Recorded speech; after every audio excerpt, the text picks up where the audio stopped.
So as we kind of round out here in our first half, and thank you guys so much, and thanks everybody for being a part of Friends Stream Sports. We're going into one of our big time segments here. We call it halftime hot takes as we start to transition from college football into the NFL.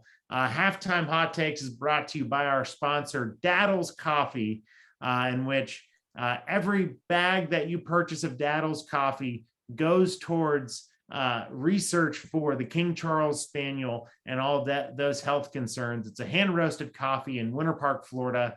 So go to daddlescoffee.com, type in the promo code FSS, and get 15% off of your coffee. So as we round into our halftime hot takes, we know this is a family show, but you know what? There's been some things out there on family shows that I think we need to talk about. And it's Urban Meyer appreciating the grind. And would love to hear some hot takes from our friends here. And I'll give my hot take as well. So Charlie and Tommy, Urban Meyer and all of his shenanigans this past weekend, is this a non-story or is this the beginning of the end of the Urban Meyer situation in Jacksonville? I think it's pretty clearly the beginning of the end. And in a vacuum, I think this would be a blip on the radar. It would be a scummy thing and a shady thing if the allegations are correct, which I wasn't there. Not going to pretend that I was. Don't look good. Yeah, but appreciating the grind, I think Urban Meyer is realizing that it does indeed suck to suck. And the fact that even his wife was getting in on the Twitter beef, you know, when that video was posted by ESPN, his wife, if I'm not mistaken, commented on there, "Meanwhile, I'm babysitting." So that's not great. And I think, again, in a vacuum, this would have just been a blip on the radar that was not appreciated by fans, but went away eventually. But this isn't his only issue right now. He was on staff for about a week before his players revolted because of an assistant coach that he brought on. Now, I don't know all the specifics about that, but in the current climate, I believe it was something along the lines of that coach had said some insensitive things in the past and some more sensitive topics, if I'm not mistaken about what happened there. So that wasn't great. And their team's not doing very hot right now. So that doesn't look great. And after a couple of weeks, a lot of the stories coming out were that Urban Meyer's lost the locker room, that the players did not appreciate his coaching style. I think some of the accusations were that he was treating them like kids, you know, college students, which is more his forte, let's be honest. And that wasn't appreciated. So I think given the litany of problems going on right now, I think we're about a year or two away from his, you know, sporadic heart problem coming back. And then 5 years away from him suddenly emerging as the head coach at USC. His cluster headaches will be Yeah. gone, and the heart issue miraculously clear. Yeah. Dr. Head coach opening in a new conference is a miracle worker and very often cures his ailments. It does. No doubt. That's a hot take. And, you know, I think, yeah, I think that there is a lot of, we got to remember when stories like that come out, which we'll call it 8 times out of 10 should be a non-story. You know, when that becomes a story, that means somebody wants it out. And, you know, you touched on his assistant coach from Iowa, that he brought on, that strength coach. You touch on him losing the locker room. You know, I think Urban Meyer is in a lot of trouble.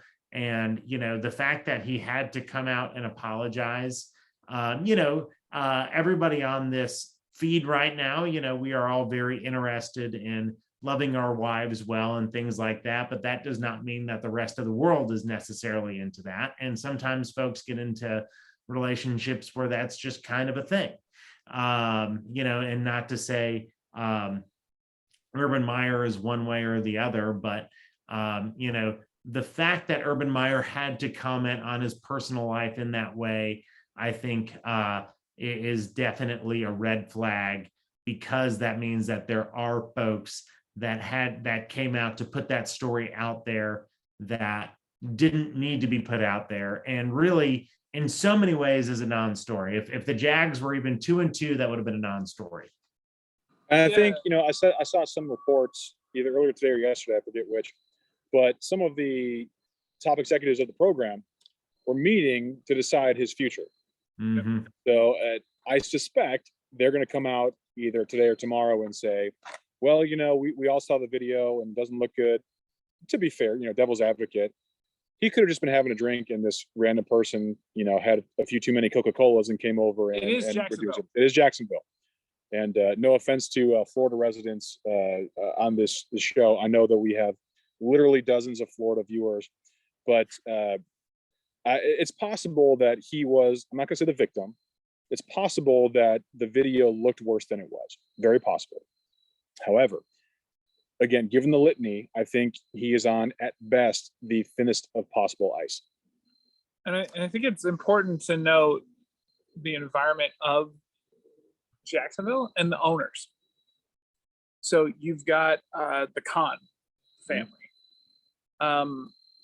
who is very much in the limelight with the media, and especially what Tony Khan is doing with professional wrestling and AEW. So they have a ton of stuff based out of Jacksonville. They've been pushing a bunch of media, AR stuff in the studio, in the stadium. It's a very engaged culture. So I would not be surprised if there is some sort of blowback, especially since Meyer is like a celebrity head coach, right? This is his first year. And this is a big deal because of what he's done in the past. And it's so different from his public persona previously. It's not necessarily shocking.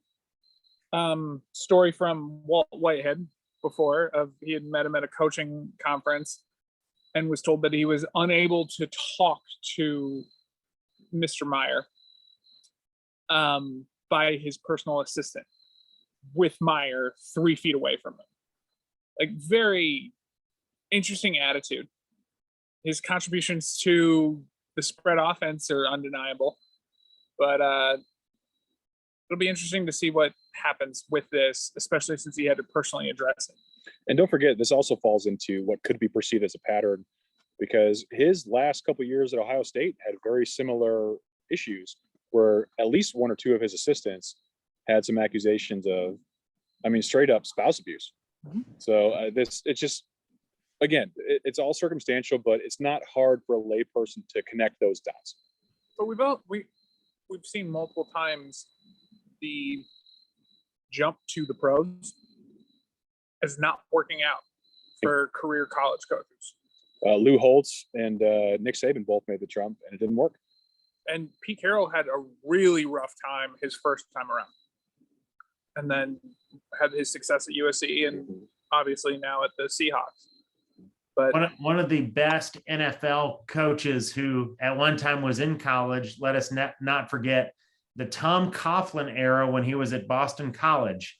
Oddly enough, we always forget about Tom Coughlin, but no, it's not the same thing for sure. There's a story of Nick Saban when he was coaching the Dolphins, cussing out Jason Taylor during a walkthrough because Jason Taylor had his shoes untied. And that might work with a 19-year-old that, needs to be taught discipline, but an all-pro, all-timer kind of great guy like Jason Taylor, I wouldn't, if I was Jason Taylor, I wouldn't appreciate being cussed out by anybody due to my contributions to the game. But no, I think, it'll be interesting to see how the Urban Meyer experiment plays out. Word on the street is that, his staff, even after the folks that he had to let go, is still very subpar. And Urban is not necessarily known to be a tactician as much as he is sort of a good organizer and motivator of his team and things like that. So, we'll see, right? What kind of impact could he have in that losing culture of Jacksonville?